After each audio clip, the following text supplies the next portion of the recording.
어느덧 두 번째 Q&A가 됐네요. 근데 질문을 너무 많이 주셔서 영상이 굉장히 길어질 것 같아요.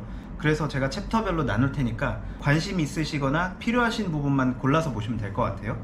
첫 번째 질문 시작하겠습니다.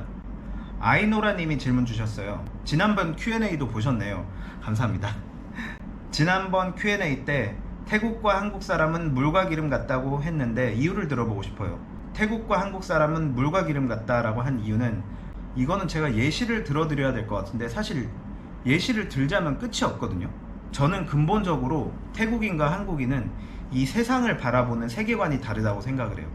예를 들어 우리 한국인들은 대체적으로 내가 어떠한 위치에 있던지 간에 내가 나 스스로를 계속 발전시키려고 하고 좀 더 나은 삶을 살려고 하는 그러한 사고방식이 이미 마음속에 깔려 있는데, 태국 사람들은 제 경험상 지금 현재 내가 갖고 있는 것에 만족하고 그거에 감사하며 사는, 어떻게 보면은 뭔가 우리나라의 정서에는 그리 맞지 않는 세계관을 대부분의 태국 사람들이 갖고 있지 않나, 저는 그렇게 생각을 하는데, 물론 이것도 제가 7년 동안 살면서 보고 들은 거, 그리고 제가 직접 겪어온 것들을 바탕으로 말씀드리는 거니까 지극히 제 개인적인 의견이고요. 분명히 일반화할 수 없고 다른 분들은 다르게 생각하실 수 있다는 거 먼저 말씀드릴게요. 그 다음 질문이 태국의 계급 문화도 궁금해요. 이 계급 문화 질문 주신 분들은 여러 분 계셨거든요. 묶어서 말씀드리면, 제가 태국 사람들한테 계급 사회를 얘기를 하면 태국 사람들이 하나같이 하는 말이 한국에도 계급이 있대요. 우리나라에도 계급이 있고 계층이 있대요. 그런데 저는 이렇게 생각을 해요. 그 태국인들은 제가 계급 사회라고 하는 걸 어떤 의미인지 잘 몰라요. 왜냐하면 한국에서 안 살아봤기 때문에. 우리나라에도 물론 소위 말하는 보이지 않는 계층이 있잖아요. 근데 저는 태국에서는 일상생활에서도 이 계급이 다 보인다고 생각을 합니다. 기본적으로 태국 사람들은 서로가 만날 때 스캔을 해요.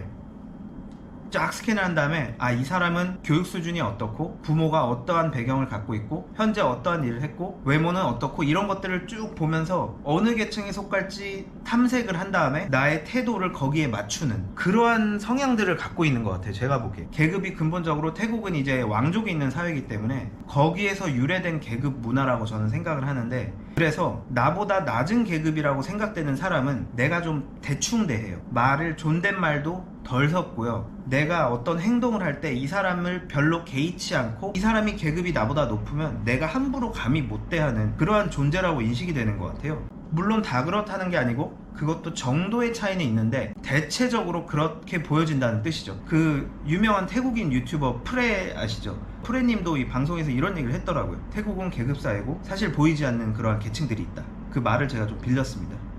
그 다음 진현님이 질문 주셨네요. 진현님 예전에도 Q&A 영상 때 질문 주셨는데 또 주셨네요. 감사합니다. 질문 주신 게 태국 사회 문화가 궁금한데 한국과 다른 점은 어떤 것들이 있나요? 태국 사람은 한국 사람과 생각이 다른 점이 많았습니다. 비교해서 장단점을 좀 알려주세요. 태국 사회 문화에 대해서 한국과 다른 점은 밤새서 썰을 풀 수 있을 정도로 정말 내용이 많은 것 같습니다. 제일 쉽게 비교할 수 있는 태국 문화는 역시나 느릿느릿한 문화죠. 제 주변 태국 사람들은 저한테 항상 그럽니다. 왜 이렇게 한국 사람들은 급하냐고, 왜 이렇게 빨리빨리 해야 되냐고. 그럼 우리는 그러죠. 태국 사람들은 너는 왜 이렇게 느리냐고, 왜 이렇게 이걸 하루 종일 끌고 있냐고, 빨리빨리 끝내면 되지. 저는 서로가 보는 기준점이 다르다고 생각을 하거든요. 우리가 보기엔 태국인은 너무 느리고 태국인이 보기에 우리는 너무 빨라요. 다시 한번 말씀드리지만 이 모든 것들은 제가 일반화하는 게 아니라 제가 보고 듣고 경험한 것을 바탕으로 말씀드리는 거, 다시 한번 말씀드릴게요. 그 다음에 태국인과 한국인의 이 문화 차이, 저는 이 사고방식도 문화에 속하다고 생각을 하는데 이런 게 있는 것 같아요. 우리 한국 사람들은 복잡한 거 생각하는 걸 굉장히 잘해요. 쉽게 얘기하면 똑똑하다는 거죠. 태국 사람들은 대체적으로 깊게 생각하는 걸 별로 좋아하지 않습니다. 물론 이것도 일반화할 수는 없지만 대체적으로 그게 없기 때문에 거기에서 오는 그 사회 문화를 바라보는 그 시선, 거기에서 한국인과 태국인은 마치 물과 기름같이 섞일 수가 없는 그러한 존재로 표현이 되는 게 아닌가, 저는 조심스레 생각을 해봅니다. 다음 신문재님. 문재님 질문 감사드립니다. 되게 어려운 질문 주셨어요. 계급사회는 제가 말씀드렸고 계층 간 이동의 자율성, 절대군주제의 시한, 타이인의 민족성, 사회 부조리 등 태국 사회 전반에 대한 문화적 지식을 틈틈이 전해주시면 좋겠습니다. 정말 어려운 질문 주셨네요. 제가 아직 지식이 많이 부족하지만 제가 아는 만큼 답변 드리겠습니다. 계층 간 이동의 자율성, 저는 거의 0%에 수렴한다고 생각합니다. 태국 사회는 이미 상류층이나 소위 말하는 그 하이소들, 왕족들이 기본적으로 이 사회 기반을 다 본인들을 위해서 다져뒀다고 생각을 해요. 그렇기 때문에 밑에 계층이 올라갈 여력은 없다. 저는 그렇게 생각합니다. 절대 군주제의 시한. 이거 정치적인 이야기네요. 방금 말씀드렸다시피 계층 이동의 가능성이 없다고 말씀드렸잖아요. 저는 제 의견은 그런데 절대 군주제도 그렇지 않을까 생각합니다. 이거는 너무 민감한 거라 제가 이 정도로 말씀드릴게요. 태국인의 민족성도 제가 좀 전에 말씀드린 것과 비슷한데 현세에 만족을 하고 지금 내가 가진 것에 만족을 하고, 싸눅이라는 단어 아세요? 싸눅이 이제 재밌다라는 뜻으로 번역을 할 수 있는데, 즉 하루하루 내가 즐겨가면서 사는 인생, 그게 태국 사람들이 원하는 삶이 아닌가. 저는 제가 감히 예측을 그렇게 해봅니다. 태국 사회의 부조리 너무나 많지 않겠습니까? 우리나라 그 이상이겠죠. 태국 사회는 돈과 권력이 있으면 안 되는 것도 되게 만드는 사회이기 때문에, 뭐 대표적으로는 어떤 회장 아들이 운전으로 어떤 사람을 치어 죽였는데 그 사람이 풀려난 거, 그게 엄청난 이슈가 됐었죠. 그 다음 준킴 님이 질문 주셨네요. 질문 감사드립니다. 태국은 모계사회라 들었습니다. 그래서인지 태국은 한국과 반대로 어머니 쪽이 가부장적인지 궁금합니다. 가족 내 아버지의 입지는 어디이며 모계사회의 장단점이 뭐가 있을까 궁금하네요. 모계사회라고 말씀을 하셨는데 저는 모계사회라고 생각하진 않습니다. 우리가 모계사회라고 생각하는 이유가 기본적으로 우리가 여행을 와서 태국인을 만났을 때 나는 여잔데 내가 지금 이렇게 해서 내 자식들 부양하고 있어, 내 남편은 바람나서 도망갔어, 혹은 나는 남편이 없어, 이런 얘기를 많이 들으시면 우리가 모계사회라고 착각을 할 수 있다고 생각을 하거든요. 그런데 제 주변의 태국인들한테 물어봤는데 태국은 모계사회가 아니라고 합니다. 아버지가 이 가족을 소위 말하는 이제 푸남이라 그러죠. 리더가 되고요. 아버지를 중심으로 그 가정이 돌아가는데 아버지가 무능력하고 소위 말해서 뭐 바람이 났다 혹은 도망갔다. 그렇기 때문에 이 여자는 자식을 먹여 살려야 되는 거예요, 혼자. 그렇기 때문에 생활력이 굉장히 강하죠. 그래서 우리는 그 태국 여자들의 생활력 강한 모습을 보고 모계사회구나 라고 생각을 하는 것 같아요. 다음 질문 지희님이 주셨네요. 지희님께서는 예전 Q&A 영상을 보고 댓글을 주셨는데 제가 이제서야 답변 드리네요. 감사드립니다. 워낙 길게 주셔서 제가 좀 요약을 하면 태국어를 어떻게 공부했는지 간단히 설명을 해달라고 하시네요. 그러니까 빨리 공부하는 방법, 학교 생활을 하면서 태국어를 습득하게 된 그런 일련의 과정들을 알고 싶다고 하시네요. 저는 태국어를 어떻게 공부했냐면 저는 따로 책 없이 공부를 했고요. 저는 태국인한테 물어봐요. 이 말은 어떻게 하냐? 그럼 그 말을 적어요. 그럼 그 말을 이제 바꿔봐요. 제가 하나 예시를 들면 나 내일 학교에 갈 거야 라는 말을 어떻게 해? 그러면 가르쳐 주죠. 그럼 제가 그 말을 바꿔봐요. 나는 어제 학교에 갈 거야 라고 말을 하면 돼? 그러면 태국인이 아니야, 할 거야는 미래형이기 때문에 어제는 어제 학교에 갔어 라고 말을 해야 돼 라고 가르쳐 주겠죠. 저는 그렇게 태국어 공부했습니다. 그러니까 제가 하고 싶은 말을 먼저 배운 다음에 그거를 응용을 하는 거예요. 그래서 그 응용을 하면서 이 단어가 그 문장 속에서 어떤 의미를 하는지, 이 동사는 왜 이 상황에선 이 동사를 쓰고 저 상황에선 저렇게 쓰는지 비교 분석을 하면서 공부를 했거든요. 그래서 태국 사람들한테 물어봐요. 이 말 이렇게 하는 거 맞냐? 그러면 틀리대요. 그러면 뭐가 틀리냐? 고쳐달라. 그런 식으로 해서 하나하나 고쳐가면서 이게 이래서 이렇구나, 저래서 저랬구나, 그렇게 이해를 해가면서 저는 공부를 했습니다. 그리고 학교 생활하면서 제가 태국어는 어떻게 공부를 했냐면 저는 사실 국제 프로그램이기 때문에 다 영어로 진행이 되거든요. 그래서 제 친구들은 다 영어를 잘해요.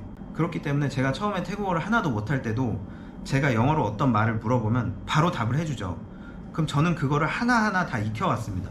거의 그렇게 1년에서 1년 6개월 정도 했었던 것 같아요. 그때가 아마 제가 태국어를 가장 잘하던 시기였는데 그때가 2016년이었거든요.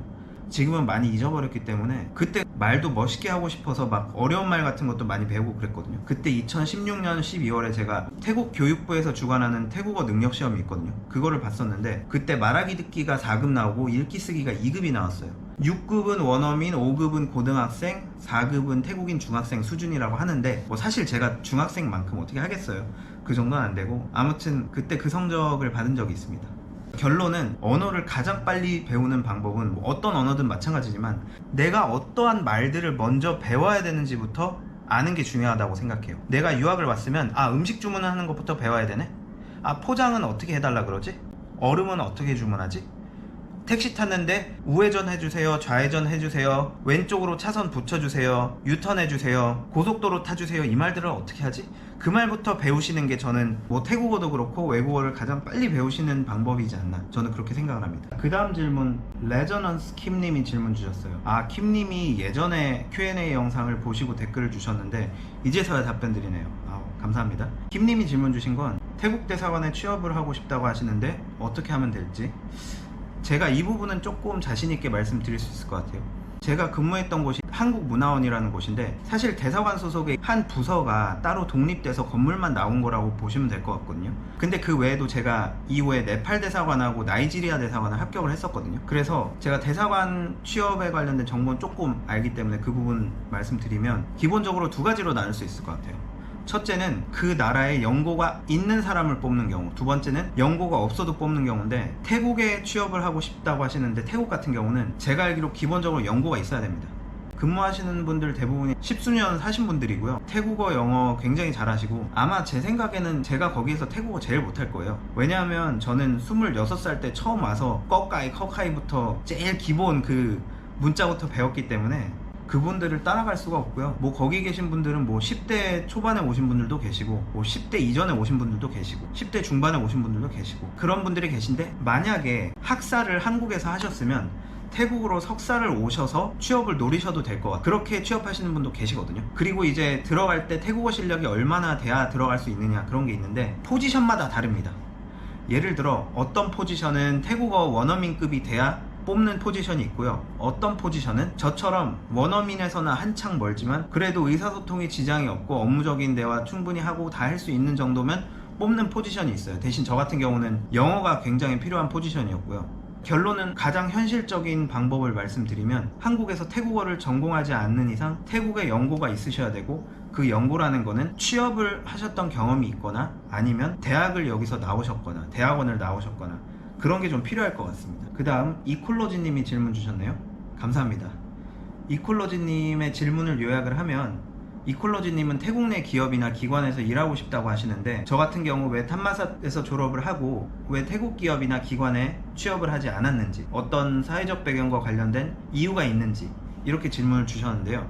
저는 기본적으로 이렇게 생각을 했습니다. 일단 태국 내 기업이나 기관에 들어갈 수 있는 포지션이 굉장히 적고요. 그리고 아시다시피 한국 기업이나 한국의 정부기관에서 일하는 게 급여 면에서는 비교가 안 될 정도로 저는 훨씬 많다고 생각하고, 태국을 아는 한국인으로서 태국의 기업에 들어가는 것보다 태국을 아는 한국인으로서 한국 쪽 기업이나 기관에 들어가는 게 뭐 커리어 면에서나 금전적으로도 저는 충분히 더 많았다고 생각을 했기 때문에 따로 생각을 해본 적이 없습니다. 그 다음 달리는 달팽이님, 푸잉들이 외국인들을 슈가데디 취급하는 게 그쪽은 보편화된 건가요? 그러니까 태국 여자가 외국인들을 대할 때 돈으로만 보냐, 이런 질문을 주셨는데요. 일단 저는 여기에 아니라고 말씀드리고 싶습니다. 왜냐하면 태국에는 기본적으로 끄랭짜이 문화라는 게 있는데, 끄랭짜이는 남을 불편해하는 마음이에요. 내가 이 사람한테 빚을 지면은 내가 마음이 불편해요. 그게 태국인들의 마음입니다. 그걸 끄랭짜이라고 하거든요. 그런데 외국인의 돈을 보고 접근을 하고 그 돈을 요구하고 밝힌다? 슈가데디처럼 태국 문화에 어긋나는 행동이죠. 그러한 돈을 요구하는 태국 여자들은 기본적으로 유흥가 쪽에서 일하는 여자일 가능성이 높고요. 혹은 뭐 술집 이런 데 일하는 사람일 가능성이 높겠죠. 아무래도 그 손님들한테 이렇게 접대하는 일이면은 아무래도 돈을 많이 요구를 하겠죠. 그런데 일반적인, 정말 그런 데랑 관련이 없는 일반 사람들은 그렇게 거의 요구하지 않습니다. 적어도 제 경험 그리고 제 주변 사람들을 봤을 때 결론을 말씀드리면, 그렇게 돈을 요구하는 건 태국 문화에 어긋나는 거고, 그런 사람들은 웬만하면 이제 그런 쪽에 종사하는 사람일 가능성이 크다, 저는 그렇게 말씀드리고 싶습니다. CTOT님이 질문 주셨네요. 감사합니다. CTOT님 질문을 요약을 하면, 왕에 대한 충성심이 이해가 안 될 정도로 너무 높은 것 같은데 제가 생각하기에는 어떤지 질문 주셨는데, 굉장히 민감한 질문이죠. 제 생각에는 어쨌든 이 태국이란 나라가 유지가 되려면 그런 식으로 국가의 틀을 마련을 해야 된다고 그럴까요? 국가 기반을, 왕이 가장 국가의 기반이 되는 그러한 상징적 존재로서 남아있어야 되기 때문에 홍보정책이라고 할까요? 그런 것들을 내세운 게 아닌가 싶습니다. 지금 영상을 보시는 분들이 생각하시는 것처럼 저도 비슷한 생각인 것 같습니다. 이 정도로 말씀드리겠습니다. 그 다음 창민님이 질문 주셨어요. 예전에도 Q&A 때 질문 주시고 감사합니다. 창민님께서는 이런 내용을 주셨네요. 그냥 우리가 몰랐던 태국에 대한 이야기를 편하게 썰을 푸는 것도 좋을 것 같아요. 뭐 여러 썰 중에 하나 썰을 풀면, 예전에 제가 통역일을 몇 년 동안 했었는데 그때 어떤 한국분한테 전화를 받은 적이 있어요. 전화를 받았는데 갑자기 제 나이를 물어보는 거예요. 업무 때문에 전화를 했는데. 그래서 저 몇 살이에요? 그랬더니 그분이 오빠시네요, 오빠라고 부를게요 하는 거예요. 처음 이렇게 전화를 했는데, 그래서 뭐지 했는데 나중에 알고 보니까 그분이 8살인가 9살 때 태국에 온 분이에요. 태국에서는 이렇게 깍듯하게 하는 게 우리만큼은 없어요. 그래서 태국어 단어 중에 피라는 단어가 있는데 형, 누나, 오빠 이런 사람들을 이렇게 부르는 단어가 있거든요. 업무적인 관계에서도 그렇게 부르는 경우가 많아요. 그래서 그분은 얼굴은 한국인이고 말은 한국어를 하지만 태국에서 워낙 어렸을 때부터 살았기 때문에 이 마인드 자체가 태국인이었던 거예요. 그래서 저를 그런 식으로 대했던 거죠. 뭐 그런 에피소드가 있었습니다. 그 다음 짜이디님이 질문 주셨네요. 예전에 Q&A 영상 때도 주셨는데 감사합니다. 짜이디님 질문을 요약을 하면, 태국에 여러 민족들이 있죠. 태국인들도 있고 중국계 화교 이런 사람들이 있는데 갈등과 사회 문화적 차별이 있는지, 저는 이렇게 말씀드리고 싶어요. 기본적으로 태국인들은 다 같은 태국인이라고 생각을 합니다. 이게 미국 같은 나라는 인종 문제 이런 것들이 있잖아요. 근데 태국 같은 경우는 그런 건 없다고 보시면 될 것 같아요. 과거 중국에서 넘어온 이 태국인들은 이미 다 태국인이 됐고요. 사실상 서로 간의 차별이나 갈등은 없는 걸로 제가 알고 있고요. 그냥 다 같이 공존하면서 사는 그런 모습이고요. 그리고 태국 교도소에 대해서 질문 주셨는데, 그 끔찍한 장면들을 보신 것 같네요. 그 뭐 구더기 같은 거 먹고 막 그런 것들. 제가 좀 전에 말씀드렸다시피 태국은 계급사이기 때문에 죄수는 사람 취급도 못 받는 걸로 알고 있습니다. 정말 동물 취급 받듯이 그렇게 저는 알고 있고요. 그러한 대접들을 받고 살아간다고 저는 알고 있습니다. 그 다음 세 번째는, 외적으로 구별이 가능한 톰보이나 트랜스젠더들이 정상적으로 취업이나 결혼을 하고 평범하고 살 수 있는지 궁금하네요. 저는 이렇게 생각을 하는데, 태국은 우리나라에 비하면 이 성소수자를 바라보는 이 시선 자체가 완전히 다르죠. 태국은 정말 오픈되어 있는 사회고, 그렇기 때문에 평범하게 살아가고 취직하고 뭐 결혼하고 그런 건 전 문제 없다고 생각합니다. 물론 그거를 약간은 아니 꼽게 보는 사람들도 있다고 해요. 그렇지만 이 사회 분위기 자체가 그 사람들을 다 받아들이는 분위기이기 때문에 그 사람들이 굳이 목소리를 내지 않는다고 하네요. 제 주변에 물어보니까. 그렇기 때문에 결론은 큰 문제는 없다, 그렇게 말씀드리고 싶습니다. 그 다음 유진님이 질문 주셨네요. 감사합니다. 첫 질문부터 보면, 태국의 대학생들의 모습과 입시제도, 취업 관련해서 궁금하네요. 일단 입시제도는 아시다시피 태국에서 1년에 한 번씩 보는 시험이 따로 있고요. 우리나라의 수능 같은 거죠. 그 다음에 대학 내에서 자체적으로 하는 시험이 따로 있습니다. 그 시험을 통과를 하면은 입학을 할 수 있는, 뭐 수시와 약간 비슷한 거라고 보시면 될 것 같고요. 제가 그런데 태국의 대학교에 들어갈 때 그런 게 있었어요. 그 지원서에 부모의 직업을 쓰고 부모의 수익을 쓰는 란이 있더라고요. 여기는 아직 이런 걸 쓰는구나, 그런 걸 느꼈습니다. 다른 대학교나 다른 과는 모르겠는데 제가 들어간 학교랑 학과는 썼어요, 적어도. 그 다음 취업 관련, 태국의 대학생들, 취준생들 굉장히 힘들다고 합니다. 엄청나게 치열하고요. 좋은 직장을 가려면 명문대는 기본이고 영어를 잘해야 되고 여러 가지 자격증도 있어야 되고, 그런 것들 우리나라랑 뭐 크게 다르지 않다고 봅니다. 보통 방콕에서 대학교를 졸업을 하고 사무직으로 들어가면 첫 월급이 15,000바, 영어를 잘하면 20,000바트에서 25,000바트, 3기 국어까지 하면 뭐 35,000바트 혹은 그 이상까지 받을 수 있다고 하네요. 그 다음 태국에 진출해 있는 한국 기업들에 대해서 궁금합니다. 제가 아는 기업들은 뭐 삼성이라든지 포스코라든지 그런 기업들이 있는 걸로 알고 있고요. 그 다음에 한국의 중소기업인데 뭐 아이유노 같은 미디어 회사, 제가 예전에 통역일 때문에 거기서 한 3개월 정도 일한 적이 있는데 그런 회사들도 이제 태국 지사가 있고 뭐 여러 군데가 있는 것 같습니다.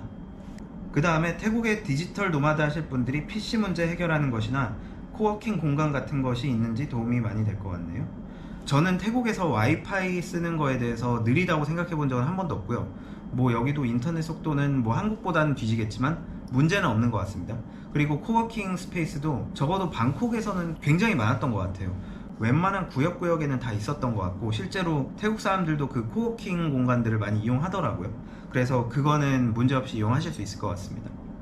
그리고 지하철 여행 코스 추천해달라고 하셨는데, 라차테위라는 BTS 역이 있거든요. 거기에 코코워크라는 술집들이 여러 개가 모여있는 그런 곳이 있는데 20대 태국인들이 굉장히 많이 오는 곳으로 알고 있어요. 진짜 금요일 토요일 되면은 그냥 바글바글 하고요. 라이브 뮤직도 있고, 거기는 외국인이 근데 이상하게 거의 안 오는 곳이에요. 방콕 시내임에도 불구하고 잘 모르나 봐요. 그래서 그런 데 가보시면 태국인들이 어떻게 놀고 마시는지 보실 수 있을 것 같습니다. 거기 개인적으로 제가 좋아하기 때문에 추천드리네요. 그 다음 지님이 또 질문을 주셨어요. 지님은 태국인 별명 츠렌이라고 그러죠. 그거에 대해 질문 주셨는데 그거를 누가 짓는지 언제 짓는지, 제 친구 같은 경우는 이런 경우가 있습니다. 제 친구 생일이 5월이거든요 그래서 이름이 메이예요. 메이. 네, 그렇게 짓는다고 합니다. 어떤 친구는 4월이 생일인데 그래서 이름이 에이프럴이에요. 태국어로는 에이프릴 이렇게 발음을 하는데 뭐 그렇게 좀 단순하게 짓는 것 같습니다. 그리고 제가 츠렌과 츠찡 진짜 이름과 이 별명을 어떨 때 사용하는지 잠깐 말씀드리면, 예를 들어 대학교에서 출석을 부를 때, 교수가 출석을 부를 때는 진짜 이름을 불러요. 그리고 저희도 그 교수를 부를 때 진짜 이름을 불러요. 이게 공식석상에서는 그러한 이름을 쓴다고 합니다. 그런데 우리가 어떻게 보면 어느 정도는 사적인 대화, 어느 정도는 사적인 관계에서는 이 츠렌, 즉 이 별명을 쓴다고 하는데 그 구분이 살짝 모호한 경우도 있다고 해요. 그 정도 말씀드리겠습니다. 그 다음 싸이싸이님이 질문 주셨어요. 아우 감사합니다. 싸이싸이님의 질문을 요약하면, 왜 태국은 자국을 쪽쪽 빨아먹는 일본을 동경을 하고 좋아하는지에 대한 의문, 저에 대한 의견과 태국인들에 대한 의견을 물어보셨는데, 저는 이렇게 생각합니다. 일본이 이런 면에서 진짜 대단한 것 같아요. 그러니까 태국 사람들의 그 사상을 바꿔놨어요. 태국 사람들이 일본을 이렇게 바라보게끔, 이렇게 인식을 하게끔, 그거를 일본은 정말 오래전부터 저는 해왔다고 생각을 하고요. 태국을 여행을 하시다 보면 아시겠지만 일본 음식점은 고급 식당이라는 그러한 이미지가 있고, 일본 제품, 뭐 일본에서 나온 거 이런 것들은 기본적으로 하이 퀄리티라는 그런 게 있잖아요. 예를 들어 일본에서 온 디저트 가게다 그러면 기본적으로 가격이 배로 비싸고, 그리고 거기에 일본 지역명들 뭐 홋카이도라는 말을 붙인다던가 아니면은 시부야라는 말을 붙인다던가 그런 식으로 해서 이제 프리미엄을 나타내는, 저는 그런 거를 일본이 굉장히 잘했다고 생각을 하고, 그래서 저는 태국은 어떻게 보면 속수무책으로 일본이라는 나라의 세뇌가 된 게 아닐까, 일단은 뭐 그렇게 생각을 하고 있습니다. 그 다음 민수님께서 질문 주셨어요. 아이고 감사합니다.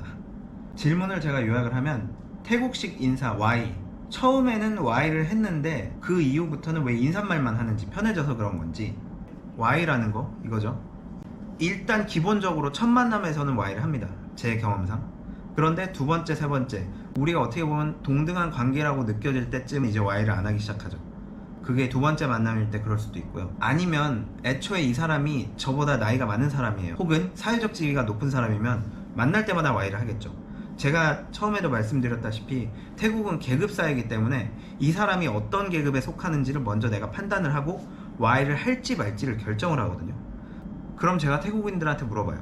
어떤 게 계급이 높고 낮으냐, 그 판단의 척도가 뭐냐, 제가 태국인들한테 물어보면 다들 답을 못합니다.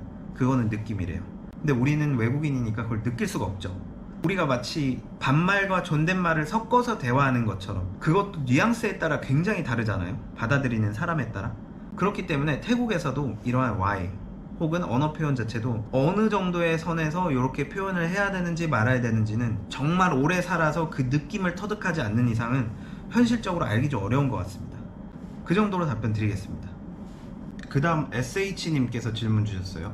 감사합니다. 질문을 조금 요약하면, 코시국이긴 하지만 어마어마한 관광객이 모여드는 태국의 특성상 장사하는 사람들은 당연히 긍정적이지 않을까 싶긴 한데, 태국 일반인들이 관광객들을 어떻게 생각을 하는지, 한국인에 대한 의견도 궁금하네요.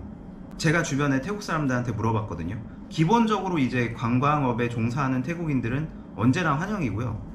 기본적으로 우리 한국인들을 바라보는 시선이, 저는 제가 처음 태국 여행을 왔을 때인 2010년과 유학을 왔을 때인 2014년, 그리고 지금 2022년이 저는 많이 달라졌다고 생각합니다. 우리는 보통 10년이면 강산이 변한다고 하는데 이제는 10년이 아니라 몇 년 새도 이렇게 확확 바뀌는 것 같아요. 아시다시피 2년 전에 코로나 처음 터졌을 때랑 지금이랑 우리의 삶이 완전히 달라졌듯이.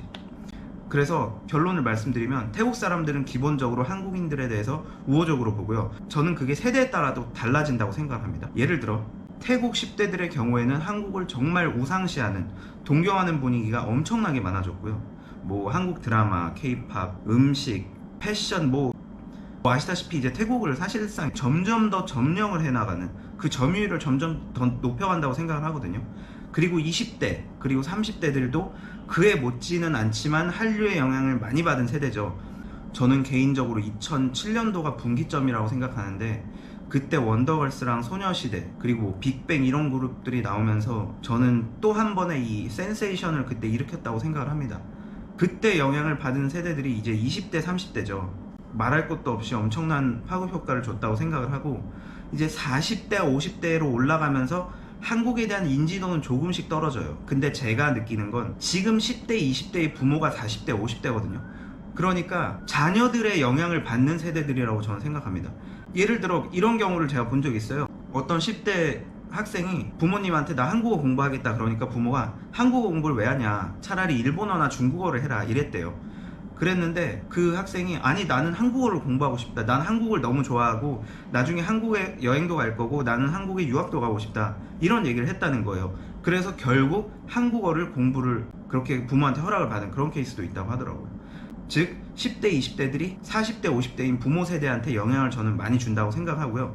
그래서 40, 50대도 조금씩 한국에 대한 이미지 혹은 인지도가 올라간다고 생각을 합니다. 그리고 이제 60대 70대 넘어가면 아직 그분들은 한국을 그렇게 높이 평가하는 세대는 아니라고 저는 봐요.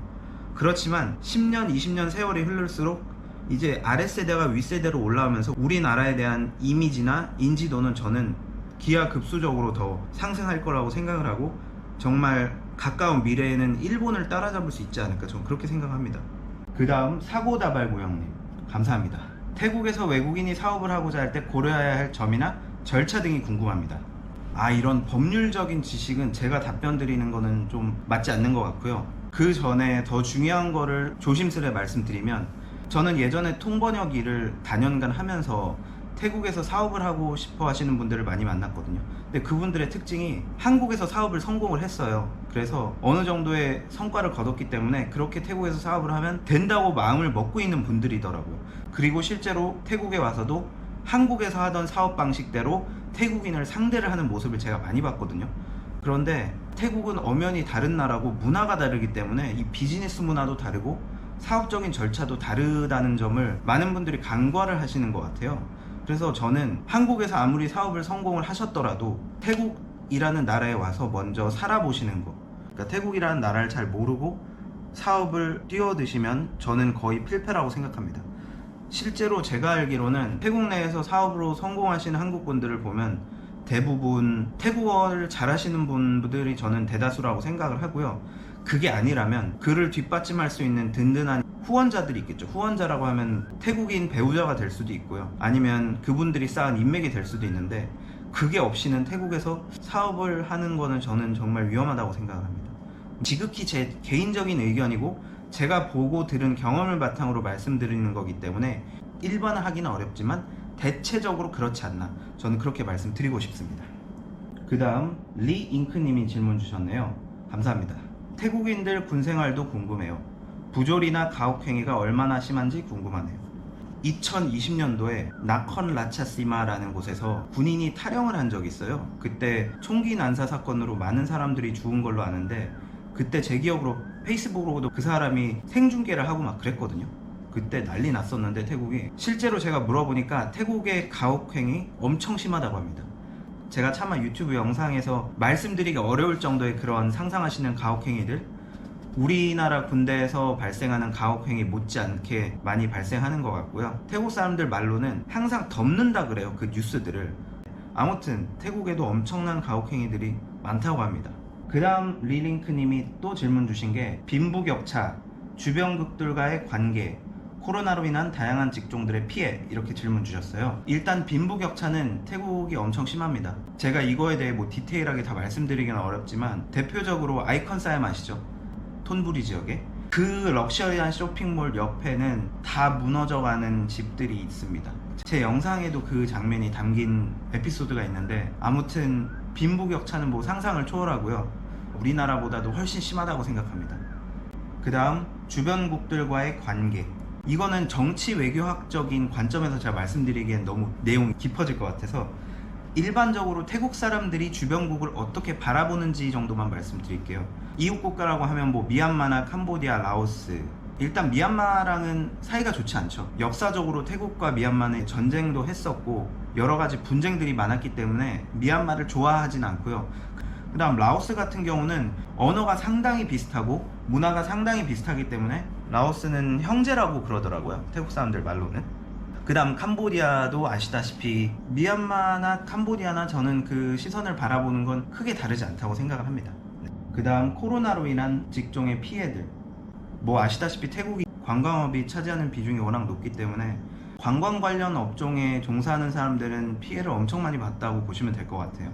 제 지난 영상을 보시면 아시겠지만 파타야 워킹 스트리트가 아주 폭격 맞은 듯이 아주 폐허가 돼버렸거든요. 사람이 없고요, 거의. 그런 것만 보셔도 우리가 진짜 이 코로나가 우리 세상을 얼마나 뒤집어 놨는지 알 수 있는 것 같습니다. 그 다음 밀폴님이 질문 주셨어요. 감사합니다. 한 번씩 그 많은 쇼핑몰들이 다 정상적으로 운영되는지 궁금하더군요. 그리고 태국은 외식 문화가 대다수인데 이 사람들의 월급으로 이게 다 가능한지 궁금하다고 하시네요. 일단 쇼핑몰 같은 경우는 저는 다 운영이 되는 줄 알았는데 근데 곳곳에 이제 문을 닫은 상점들이 있습니다. 그리고 제가 지금 파타야에 있는데 여기 파타야에 있는 여기 센트럴 마리나라는 그 쇼핑몰을 보니까 문을 연 데가 거의 없는 거예요. 기본적으로 사람이 많이 없어요. 특히나 이 파타야 같은 경우는 예전에 정말 사람들이 바글바글 했는데 지금은 텅텅 비어갖고 와, 이게 예전에 파타야가 맞나 싶습니다. 그리고 이 태국은 외식 문화가 대다수인데 이 태국인들이 감당을 할 수 있을지 이런 식으로 질문을 주셨는데 우리가 생각하는 뭐 300바, 400바, 500바짜리 식사들은 태국 사람들은 자주 먹을 수 있는 음식이 아니고요. 일반 사람들 기준으로 태국 사람들은 정말 먹어도 40바짜리 혹은 그거보다 싼 거 30바짜리 그런 것들을 매일 먹고 하루에 3끼를 먹는다 하면 40바 곱하기 3 그럼 120바시죠. 거기다가 뭐 조금 군것질하고 음료 먹고 하면은 200바 언저리로 쓰지 않을까 싶은데 뭐 그 정도면 충분히 먹고 살 수 있는 정도라고 보시면 될 것 같아요. 그 다음 워커 텍스트님이 질문 주셨어요. 감사합니다. 태국이 미얀마와는 앙숙인데 또 붙어있는 라오스와는 그렇지 않은 모양이더군요. 왜 그런지 궁금합니다. 라오스는 태국이랑 민족이 같아서 그런 걸까요? 일단 결론을 말씀드리면 네, 그런 것 같습니다. 사실상 태국과 라오스는 언어가 굉장히 흡사하고 문화도 너무 흡사하기 때문에 태국 사람들은 형제같이 느낀다고 그러더라고요. 제가 물어봤거든요. 그리고 라오스 사람도 태국 사람들 그렇게 느낀다고 하고요. 물론 이게 일반화할 수는 없지만 적어도 제가 만나본 사람들은 그랬던 것 같습니다. 그리고 좀 전에도 말씀드렸다시피 미얀마와는 앙숙인 이유가 아무래도 역사적으로 전쟁을 했었기 때문에 앙숙이 되지 않았나, 뭐 그 정도로 말씀드리면 될 것 같습니다. 그 다음 김셀리님이 질문 주셨어요. 셀리님 감사합니다. 중국계 태국인이 많은 것으로 알고 있는데 태국인들과 차별이 있나요? 그리고 미혼모가 많다고 하는데 지원이 있나요? 중국계 태국인이 제가 알기로 한 14% 정도 됩니다. 단지 중국계 태국인들은 그들의 조상이 중국인이라는 자부심은 있어요. 그래서 항상 자기를 소개할 때 나는 중국계다 라는 표현을 쓰고요. 그리고 그 사람들은 기본적으로 외모가 우리랑 좀 가까운, 이 동아시아인하고 좀 가까운 외모이기 때문에 태국 내에서 보통 미의 기준이 되는 게 하얀 피부에 동아시아 같은 얼굴, 그게 미의 기준이 되어가고 있고 사실상 저는 많이 됐다고 보는데 저는 그런 걸 보면 차별은 없고 오히려 대접을 받으면 받았지 라고 생각을 합니다. 그 다음 미혼모에 대한 지원은 제가 태국 사람들한테 물어봤는데 딱히 없다고 합니다. 그리고 미혼모가 많고 적은지는 이게 사실상 통계 자료를 제가 찾아볼 수가 없더라고요. 그래서 제가 태국 사람들한테 물어봤는데 이게 명확히 나온 자료가 없다고 하던데요. 저도 궁금합니다. 어느 정도의 미혼모의 비율이 있는지. 그 다음 달력꼬꼬님, 꼬꼬님 감사합니다. 장기 체류해본 경험으로 방콕에서 현지인만 알 수 있는 쌀국수, 족발덮밥 등 가성비 맛집, 카페, 여행 코스. 아, 진짜 어려운 질문 주셨네요. 제가 족발덮밥은 잘 몰라서 추천을 못 드리겠는데 쌀국수는요, 꼬이짭 유안이라는 되게 맛있는 국수가 있어요. 제가 예전에 영상으로도 한번 올렸었는데 빅시 라차다 피색점에 그 입국 쪽에 있는 되게 유명한 줄 서서 먹는 집이 있거든요. 거기 정말 추천드립니다. 거기는 줄 서서 먹어요. 그만큼 맛있다는 거죠. 제가 그거는 맛있다는 거 진짜 인정합니다. 제가 입맛이 싼 편이긴 한데 진짜 맛있어요. 그 다음 카페는요, 죄송한데 제가 카페를 너무 몰라서 제가 추천드릴 곳은 전 아마존 카페 추천드립니다. 아마존은 진짜 태국 전역에 있고요. 체인점인데 스타벅스 저리 가라예요. 가격도 스타벅스의 한 3분의 1밖에 안 되고요. 저는 아마존이 최고인 것 같습니다. 진짜 그 아마존 로고 그 앵무새도 너무 귀엽고요. 흔히 가는 여행지나 스팟 외에 추천하고 싶은 곳은 제 영상 중에 태국 수상시장 클래스라는 썸네일의 영상이 있어요. 거의 태국 초창기 때 올린 영상인데 여기가 딸랏남 딸링찬이라는 딸링찬 수상시장이라는 곳이 방콕에 있거든요. 택시로 이동하기도 쉽고 방콕 시내에 있는 거기 때문에 거기 진짜 추천드립니다. 굉장히 작은 수상시장이에요. 근데 있을 건 다 있고 분위기도 수상시장 제대로 느낌 나고요. 크지도 않고 사람도 많지 않거든요. 주말에 방문해 보시면 너무 좋을 것 같아요. 저는 거기 개인적으로 되게 좋아합니다. 그 다음 또삐감님 질문 주셨네요. 지난번에 Q&A 때도 질문 주셨는데 감사합니다. 우리나라의 한식, 중식, 양식 각 식당에 가면 메뉴별로 메인 메뉴, 사이드 메뉴 이런 식이 있는데 태국도 볶음밥 식당, 국수 식당 이렇게 종류에 따라 메뉴들이 궁금해요. 진짜 어려운 질문 주셨어요. 제가 태국에서 7년을 살았는데 음식에 대한 걸 너무 몰라요. 진짜 태국 여행 한 달 한 사람보다 더 모를 수도 있어요. 기본적으로 태국은 어떤 식당에 가면 메뉴 하나만 시킵니다. 한 사람당. 그런데 간혹 이렇게 가족들이 모이거나 여러 사람이 모이는 곳에서는 메뉴 여러 개 시키고 밥을 큰 거를 하나 시켜갖고 밥을 덜어 먹는, 그렇게 먹는 게 있거든요. 예를 들어 돼지고기 요리 이만큼 시키고 어떤 커리 종류 이만큼 시키고 쏨땀 이만큼 시키고 그 다음 밥이나 찰밥을 시켜서 덜어서 그렇게 먹는, 보통 그렇게 먹는 스타일이 있고, 근데 이 부분은 제가 대답하기가 너무 어려워서 다른 분들이 좀 대답해 주시면 너무 감사하겠습니다. 방콕 외노자님 질문 주셨네요. 아유 감사합니다. 2020년 민주화 시위 이후의 경과에 대해 알고 싶어요. 정치적인 이야기를 질문 주셨는데 아시다시피 이 정치 이야기가 굉장히 민감하기 때문에 제가 최대한 순화해서 말씀드리면 태국 사람들 중에서도 이 세상을 바꾸고 싶어하는 사람들이 아랫세대부터 점점점 늘어가고 있다는 거 저는 그렇게 들었고 그렇게 느끼고 있네요. 그 정도로만 말씀드리겠습니다. 서울님 질문 주셨네요. 태국에서 신뢰되는 행동 그리고 태국 가정식. 태국에서 신뢰되는 행동은 어떤 태국인이 있는데 그 위로 얘기하는 거. 그러니까 어떤 사람이 앉아 있는데 내가 저 사람과 얘기할 때 그 사람을 가운데 두고 얘기하는 거, 머리 위로 얘기하는 거, 그게 굉장히 무례하다고 합니다. 왜냐하면 태국에서는 머리를 굉장히 중요시 하거든요. 그런데 내 머리를 약간 무시하는 듯한 행동이기 때문에 그거를 되게 무례하다고 생각을 한대요. 그 다음 태국 가정식. 제가 아는 바에 따르면 그냥 태국 사람들도 그냥 반찬 같은 거를 이만큼 하고요, 밥도 이만큼 해서 밥 덜어 먹고 반찬 이렇게 덜어 먹는, 그렇게 먹는 걸로 알고 있거든요. 보통 이 부분은 아시는 분들이 답변해 주시면 더 감사드리겠습니다. 재호님이 질문 주셨네요. 재호님 감사합니다. 요즘 타이 사람들의 군부 정권에 대한 인식과 반대 활동 등에 대해 알고 싶은데 그런 거 소개하면 군부 정권이 모니터링해서 저를 쫓아내지 않을까 걱정되네요. 네, 저도 살짝 걱정이 되는데 설마 저같이 작은 채널을 군부 정권이 모니터링을 할 거란 생각 안 하지만 그래도 정말 순화해서 말씀드리면 저는 이제 정치적인 얘기는 사실 다 비슷하다고 생각을 해요. 지금 자라나는 세대들은 윗세대랑은 저는 분명히 다르다고 생각합니다. 태국도. 그래서 이 태국도 좀 더 나은 나라로 갈 수 있도록 다들 바라고 그렇게 노력을 하고 있지 않을까, 적어도 마음속으로는 그렇게 생각을 합니다. 네, 그 정도로 답변 드릴게요. 태국 세평님께서 질문 주셨네요. 감사합니다. 제가 질문을 좀 요약하면 태국 사람들은 자국의 역사에 대해서 이렇게 얘기하는 거를 좀 민감하게 생각을 하는데 이런 여러 가지 사건들에 대해 얘기를 해본 적이 있는지. 근데 제가 졸업한 학교가 탐마사 대학교의 정치 외교학부라서 태국 정치사를 저희가 공부를 하거든요. 그래서 당연히 터놓고 얘기를 할 수밖에 없어요. 그 주변 친구들하고 혹은 교수하고. 그래서 적어도 제가 같이 공부했던 친구들하고는 지금 말씀하신 여러 가지 사건들, 뭐 탐마사 대학교 학살 사건 이런 것들 다 터놓고 얘기를 해봤고, 대부분 탐마사 대학교에 온 학생들은 두 가지 부류로 나눈다고 해요. 첫 번째가 정말 이 태국을 바꾸고 싶고 태국의 민주화 운동을 위해서 오는 학생들이 있고요.